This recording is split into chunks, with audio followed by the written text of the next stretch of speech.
What's up, guys? It's Lord Botha with another video today, and today's video is the much anticipated Acolyte episode 2 review. Let's dive in. We open on a planet of, I don't remember the fucking name of, in the mid-rim, outer rim, core. I honestly don't know. There's no real sort of split between what is the distance of all the locations of this show. On this planet, there is a Jedi temple, which doesn't really look like a temple. It's never explained what it is they actually do there, why it's important, what their jobs are, their roles are as Jedi there. We never learned that, and we probably never will, and it will be one of the great mysteries of Star Wars that we will never actually care about. It's night in this small town on this forgettable planet where May, our would-be assassin, is trying to break into the Jedi Temple to try to assassinate her next Jedi Master.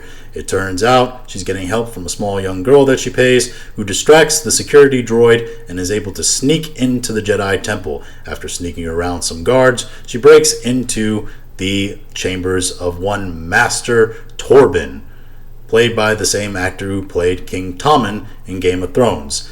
Some slight differences, though. The guy who played Tommen, playing Torben, is for some reason aged up pretty horribly, and they do it in a more prosthetic way than actual aging technology through digital. So they give him a fake beard, but it looks like he tried to grow a beard and he grew it in halfway, and they said it doesn't look right, but he grew in the mustache mostly right. So they were like, you can keep we can work with the mustache. So like they gave him a fake beard, but like they let him keep the mustache, so the mustache length is different than the beard length, and it just looks all wrong. They also put a very, very bad wig on him where you can clearly see his hairline underneath the balding wig that they make him wear. He doesn't look like an older 50-something-year-old man. He looks like a 26-year-old, which is what he is, playing a 50-something-year-old man. It just looks weird. Anyway, Osha then decides to do the same routine she did with Jedi Master, whatever her name was, Carrie-Anne Moss in the first show, and she does the whole "we have unfinished business" thing. And it doesn't actually work because Master Torben, or Master Tommen as I refer to him more as, is in this deep meditation where he's blocked by this force bubble that's impenetrable and she can't break through. She tries to stab him with knives, break through with kicks, punches, all that, but it doesn't work, which is weird because also, again, she's trying to kill a Jedi Master with a weapon, which her master is her master in the first episode, told her you can't kill Jedis that way, but she's, I guess, hell-bent on proving them wrong. May's almost discovered then, and she has to run away, where we cut to a scene of Osha then waking up, because we haven't gotten enough scenes of Osha waking up from sleep already. Sol's Padawan is there in the same room, and she's doing some kind of, tests or maintenance work or whatever on the computer system. Hell if I know what she was doing. And then Osha decides to give her some advice and how to actually fix the problem. Then there's some banter back and forth. Osha basically says that she knows her job as a outside ship mechanic as a human is pretty much obsolete, but that she's more fun to have around, better company than an astromech droid, and she's quote-unquote more flexible. Whatever the hell that means. I'm guessing it's sexual. I don't really know why she's hitting on the Padawan. They don't really split that. I guess it's gay stuff. I don't know. We then get a shot of Sol walking through the scene, because I don't know why to show that he's also in this episode, but he just walks across the scene to get to the other side to talk to Yord, where Yord is the only one who makes sense, because he tells Sol, hey, should we be giving Osha free reign of the ship? I mean, she was just a suspect a few minutes ago till you decided, oh, well, she's obviously telling the truth when she says it's her sister. They're responsible for all these killings, and, why are we just trusting her? She could still be responsible. She could be working with her sister. We don't know. And Sol essentially says, well, I trust her. Sol is so confident that her sister is responsible, even though until like a day ago, He thought May was dead. He said, I watched her die with my own eyes. Well then, like, how can you so easily believe, oh, she's alive? I don't really quite understand where the logic is with that you so wholeheartedly believe your Padawan that you haven't seen for years, that someone you saw die with your own eyes is alive. Soul has a conversation with Venestra on the Hollow and says that he thinks they should take Osha with them on their investigation. And Venestra agrees. Fuck it. Let's call her Vanessa. It doesn't fucking matter. Honestly, it's weird to me that Venestra, who seems like a very by-the-book Jedi counselor, is just cool with them bringing Osha, who was, until, again, 5 minutes ago, a suspect in the killing of Jedi Masters, on the investigation. Why does she go from being a suspect straight to being one of the investigating team? What skills does Osha actually bring that makes her qualified to be part of the investigation, other than the fact that she was an obsolete mechanic and she's flexible? Also, isn't the fact that she's emotionally attached to her sister and her sister kind of burned down their house and killed her parents, like, emotionally compromising to her? Wouldn't there be some kind of trauma, an unpredictable way she might react if she sees her sister? Doesn't this all kind of lead to almost predictable bad consequences that we should try to avoid by, I don't know, not bringing her? Yor then is the only one, again, that makes any kind of sense by saying, hey, we probably shouldn't take Osha. But of course he's dismissed and they bring her along anyway because, I don't know, I guess Soul just trusts her. Let's go with it, right? There'd be no plot otherwise. We then cut to May in the town on the planet that his name I don't really care to remember. She's complaining to the Asian apothecary, who I guess killed the apothecary and took over his role. It's not really clear what happened to the actual owner. They just sort of say that he took his position. I don't know. Anyway, May's complaining to the Asian apothecary that she can't kill the Jedi Master because he's in a force field bubble, a literal force field bubble, and she can't get to him with any kind of weapons. So she does the only natural thing. She orders a poison for him to make. How she thinks she's going to penetrate the bubble with a poison, I'm not really seeing her logic there. I guess you would consider poison still a weapon, right? And she's been ordered to kill these Jedi Masters without a weapon, but she's doing it anyway. She says she wants to please her master by killing a Jedi Master without a weapon, and she's running out of Jedi Masters that she has to kill. But she's still using weapons. She used a weapon to kill Master Carrie-Ann Moss, right? And then she uses, or at least tried to use, a weapon, knives, to kill Master Tommen, but it didn't work because she couldn't get the force field bubble. So now she's getting a poison to do it. It all just doesn't make sense. We then have a scene where Soul and Osha are having a conversation. Soul sees that she got some tattoo on her arm during her travels, and Osha is like, oh, you don't like it, do you? And he's like, no, it doesn't matter what I like, because, Soul is cool liberal dad, right? Eventually, they arrive on this planet, and they go visit the Jedi Temple, where, and when looking at my notes, when they're greeted by the Jedi, I just wrote fat Jedi, because that's what happens. One of the Jedi they're greeted by is this fat guy, which it doesn't make any sense. Jedi are supposed to be elite, strong, fit fighting force that train for years to be in peak physical condition, and you got a fat Jedi. Also, I see people defending this online, saying, oh, well, there are fat members of the military. Oh, well, the 40% of American cops are fat or whatever. Well, yeah, that's the point. It shouldn't be that way. You're right. It shouldn't be that way. They should be fit. Also, these are the Jedi we're talking about here. These are elite training, fighting monks, not some cop on the street.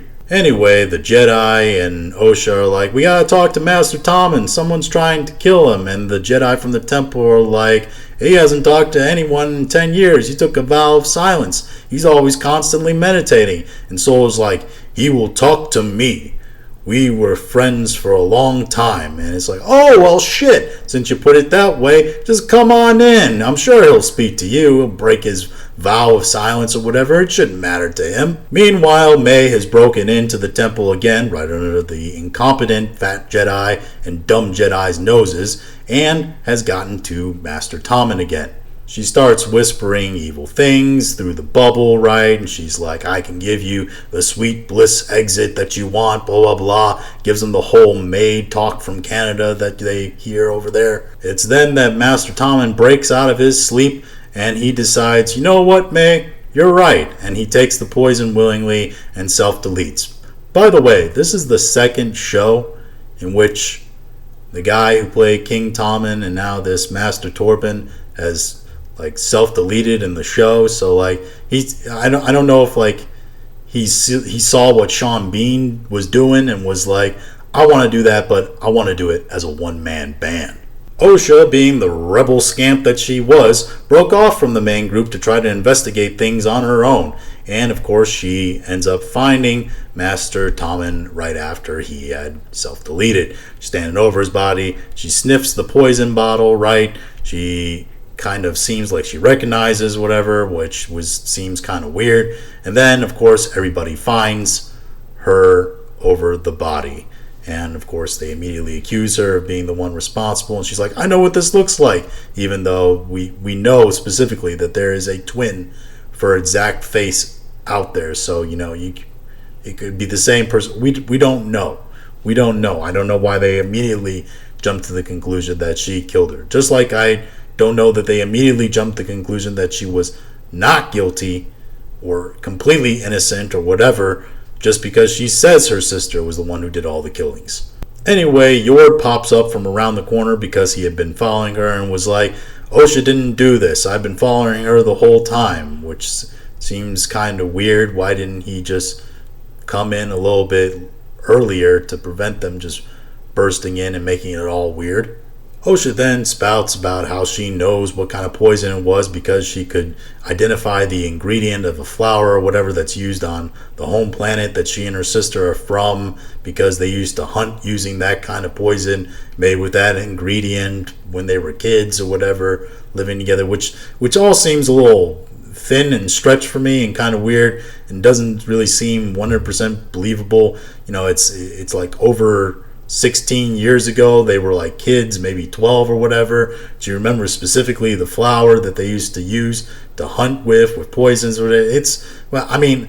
I come from an area where kids that young do participate in hunting, but it still seems like kind of a stretch for me. We then find out, as they're staking out the apothecary's place, that there's only one apothecary in town, in which the fat Jedi then reassures them that there is only one apothecary in town, but that's, quote, not their usual guy.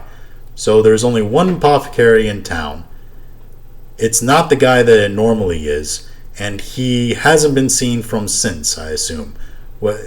Did nobody in this small town on this planet find this suspicious or ask any kind of questions about that beforehand? I feel like this is something that should have raised a few eyebrows around town, especially the Jedis that should be in tune with, their surroundings and the people around them, right? They then are trying to come up with a plan on how they're going to get information out of this apothecary, who clearly is a suspect in aiding these murders. Yord comes up with a plan that they should go in, they should stun him, bring him in as prisoner, and they should interrogate him. Then the young Padawan speaks. Soul's Padawan. I don't know actually what happens to Yord's little mouse girl Padawan. She's disappeared for some reason. But the Padawan says, what if we just send Osha in, since she has the same face as May and will be recognized as May, and she can just ask the apothecary questions without being suspected. And by doing so, she pretty much just embarrasses all the other characters. I'm at this point with the clothes steaming thing and this incident, where I'm pretty sure that this Padawan of Souls is solely around just to make Yord look dumb.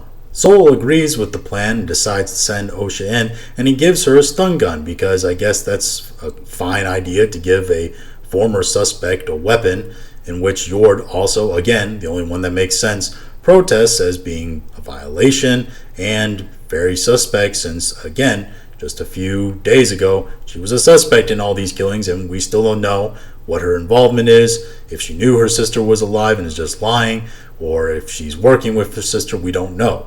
Preparing to go in and ask questions of this apothecary, Osha goes to a merchant and purchases a shawl to wrap herself in to, I guess, disguise herself from this apothecary who already knows her face, and I guess she wants to disguise herself in that Thor Ragnarok way of, you can't tell who I am.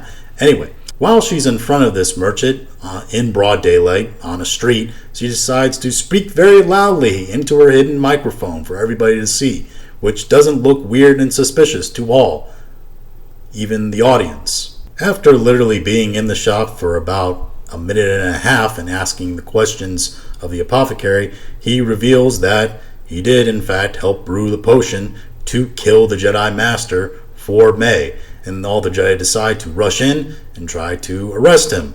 But Sol stops them, telling them to wait.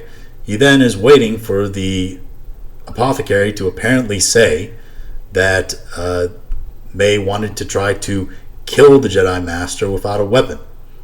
Why that was important for him to know, I don't know. Why he knew that that was additional information that he was going to get by waiting, again, we don't know. They take the apothecary into custody, and then they wait and lay a trap for May, who will show up to the apothecary as her rendezvous contact, I guess is what they're assuming.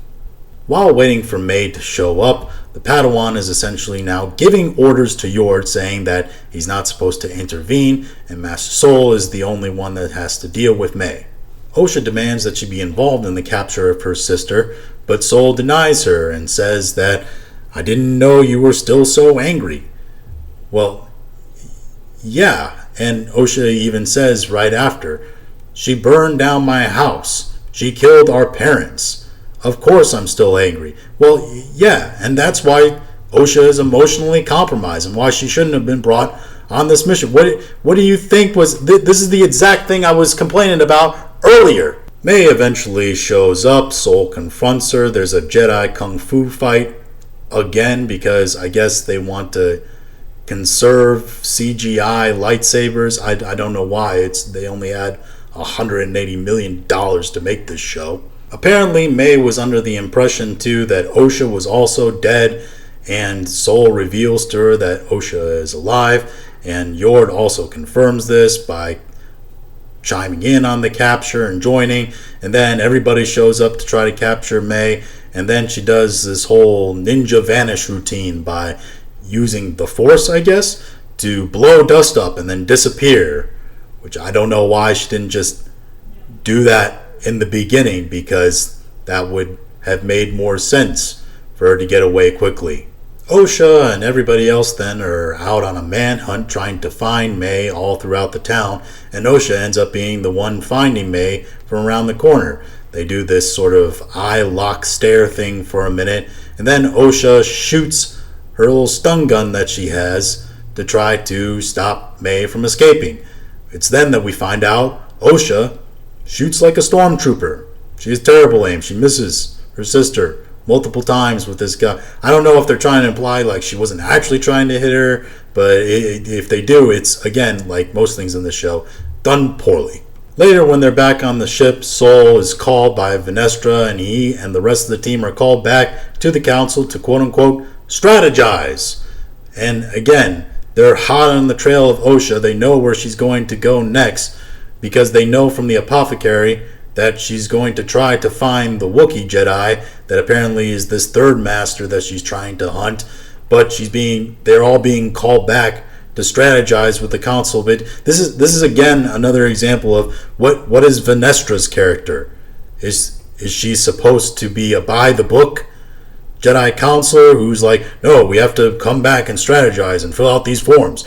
Or is she the, do what we need to get things done Jedi counselor by, oh yeah, take Osha along with you. Sure, she was a suspect in the crime till like a day ago, but who cares about that rule? The apothecary was let go apparently for some reason, because I guess he sold them on the lie that he was like, oh, I was just a innocent guy who got involved in all this. I don't know who she is other than the fact that she wants to kill these Jedi Masters.